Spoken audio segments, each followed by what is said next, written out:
Kylen, Schulte, and Crystal Turner were two women living in Moab, Utah, a population of just over 5,200 people, and they were a couple who were very much in love. They were recently married and loving life. Kylen and Crystal also embraced the van life, living out of their van and also camping at time to time. Then their lives were taken away brutally by a said creeper guy. Kylen was 24 and Crystal 38 years old.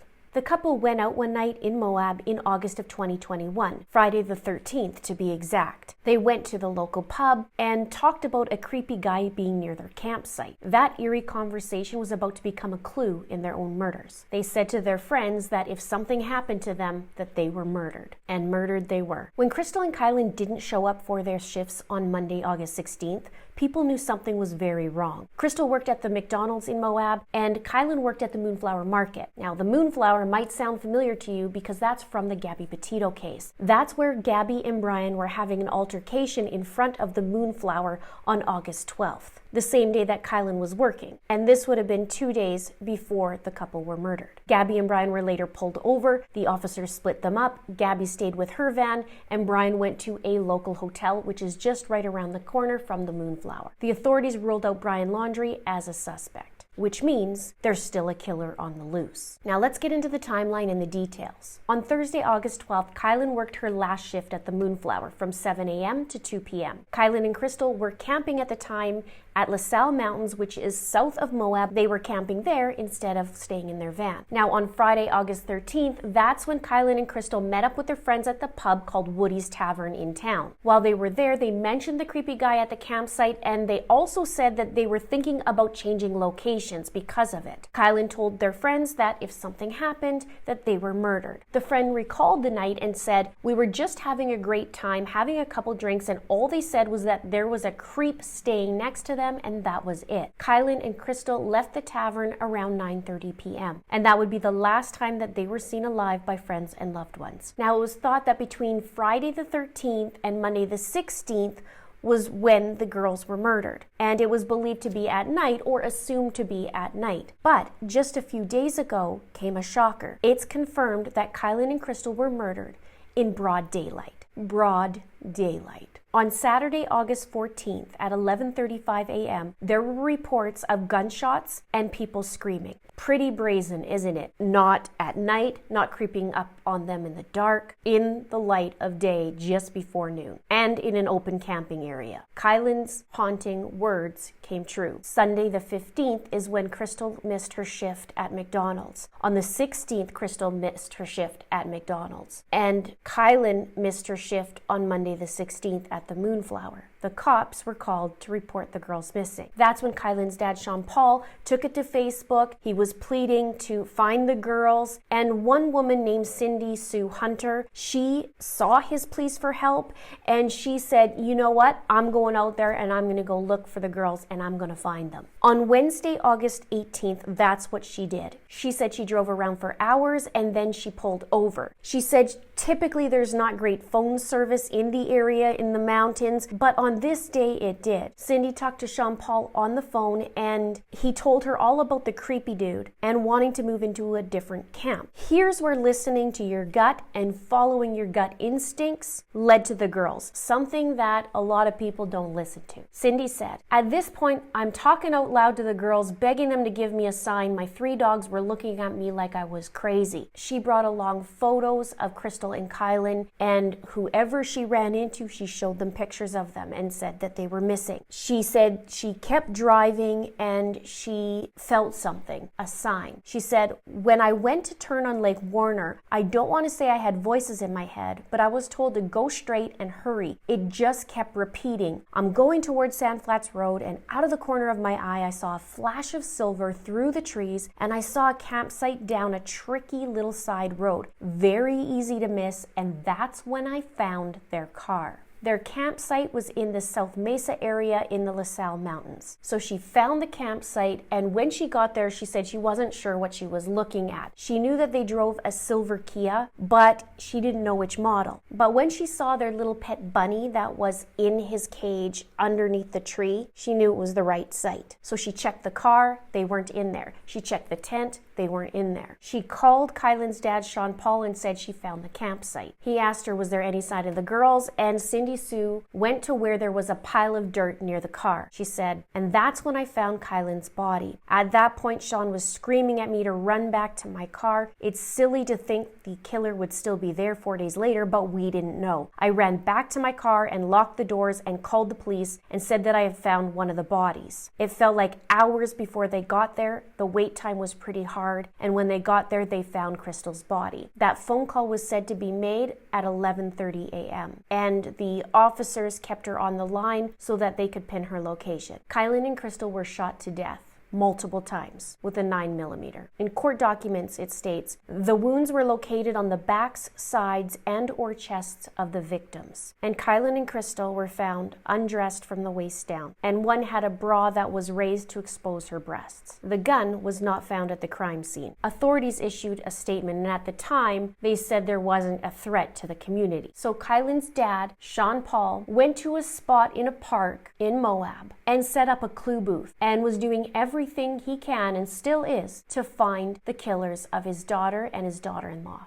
There was all kinds of stories in the beginning about Brian Laundrie because it was around the same time the girls were murdered. And Brian had also took off that week to Florida without Gabby, and Gabby was left behind at a hotel. But authorities have ruled out Brian Laundrie. But recently there were documents that were released that talked about a creepy guy, and he was included in the investigation. On August 17th, 2021, just days after the murder and 1 day after the girls were reported missing, a 27-year-old man was pulled over for a traffic stop, and it was said that it was an odd encounter from the police. The documents state he was so unnerving that the veteran law enforcement officer decided not to write the speeding ticket as he did not want to take his eyes off him. The officer also noted that the man acted oddly for being pulled over for speeding, almost a combination of euphoria and that he had been caught doing something wrong. Now, the police also issued a warrant for his vehicle and also interviewed him at his place of work, which interestingly is the Moonflower Market, same place as Kylen. But he didn't start work there, it was said, until August 16th. But it was also said that he had been to the market before and was even said to have given a red rose to one of the workers there. When he was interviewed, law enforcement said that his demeanor was similar to people that I have had interactions with who had untreated mental health issues. He would often make vague references when asked direct questions, stare vacantly at the person talking to him, and answer in non-committal ways. The man was asked if he had murdered Crystal and Kylen, and he said no. The documents also state the man was asked if all the interactions with Kylen were good. The man stated that depending on the day, that interactions had with other people could be good or bad depending on people's feelings. I asked how he would react to being rejected or scorned. The man again rambled, but essentially stated that he would just experience it. This man also said that he didn't know that Crystal and Kylen were married, and he said he didn't have a problem with gay people. It was said that he told the officers that he was a straight man, and after some more rambling, as it said, he often didn't find women attractive. Interesting, because we know about the red rose. He also couldn't account for his whereabouts on Friday the 13th, the 14th, or the 15th.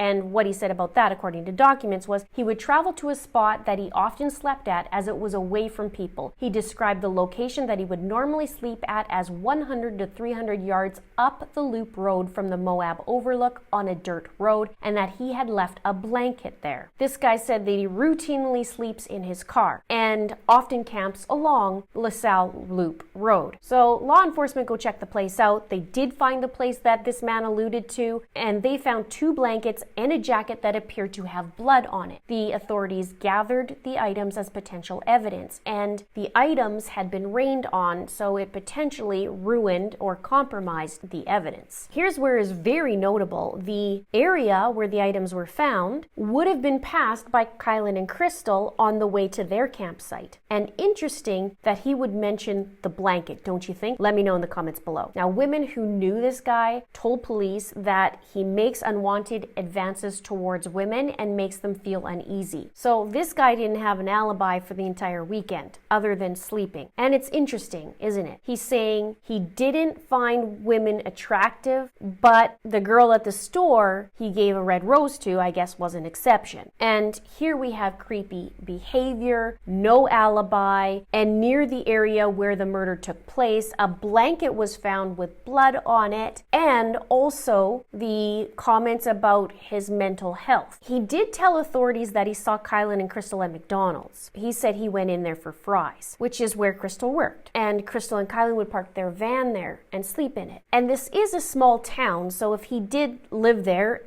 he would be running into many people, right? It could be just something that he's constantly seeing these girls, but it is peculiar. I think you would agree. One woman said that this guy told her that he claimed to be able to hear other people's voices. And when she told him of Kylen and Crystal's murders, she said his reaction was somewhat indifferent, but with a small amount of shock. This guy was ruled out, and the documents were recently unsealed. And there was another guy that was looked at on August 23rd, a week after the killings. There was a campsite found of a guy who was camping illegally on private land. They found knives there, hatchets, a crossbow, and swords. And from my understanding, that guy had a little bit of a colorful past, but from my understanding, not the guy. Now, when I was reviewing this, I was thinking about, how crazy of a weekend that was for the police, really. I mean, obviously for the victims, but I was thinking, all the craziness surrounding Brian and Gabby, and then what happened to Kylen and Crystal, and then we have this weird guy pulled over, and he was creeping out the officer, and this other guy at this campsite, and I thought, whoa, what was this? Is it a full moon or what's going on? And I looked it up, and yep, there was a full moon on Thursday, the 12th of August. And some people,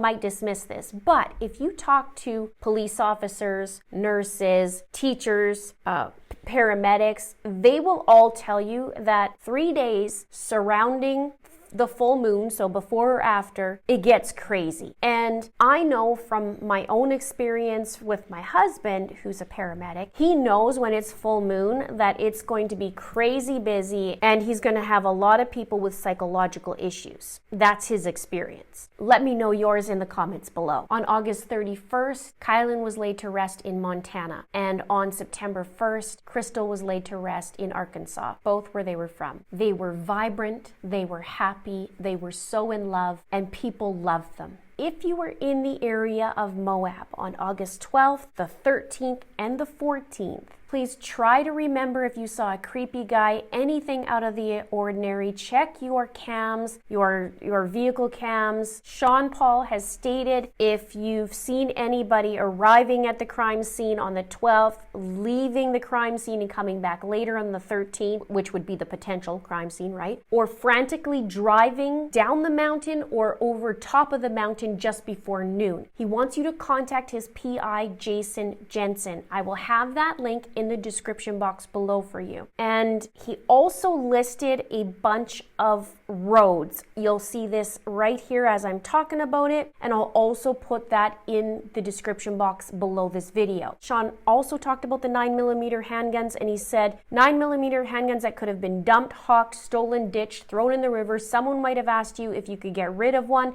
Someone might have asked you if you wanted to buy one. On the download, we need to know about it. Now, this is a small town, but there's also a ton of people who travel through Moab each year. And some of you out there may know a lot of information, or maybe know a little bit of information but are too scared to come forward. It's worse not saying anything. You might even think something that you know is ridiculous and not even a tip. But I assure you that every little tiny thing is a tip. Look at the Gabby Petito case. Someone found Gabby's van through their dash cam, and they went through it. They took the time and went through it. And it just so happened to be a YouTuber called Red, White, and Bethune. And from there, they were able to put the pieces together. So please check your your dash cam. Try and remember if you saw some weirdo going down the road, maybe at a gas station, going to a store, anything like that, just something out of the ordinary. Your gut knows. Even if it's somebody who's driving erratically, could be anything. Please call it in. These women deserve justice. I'll also have the phone number below so that you can contact the authorities or Sean Paul or his PI. Please share this video out. Spread the word. Sean Paul wants everybody to spread as much information as possible. Let's find the killer. Please subscribe if you haven't done so already. Please like and don't forget to share. Thank you so much for watching. See you soon.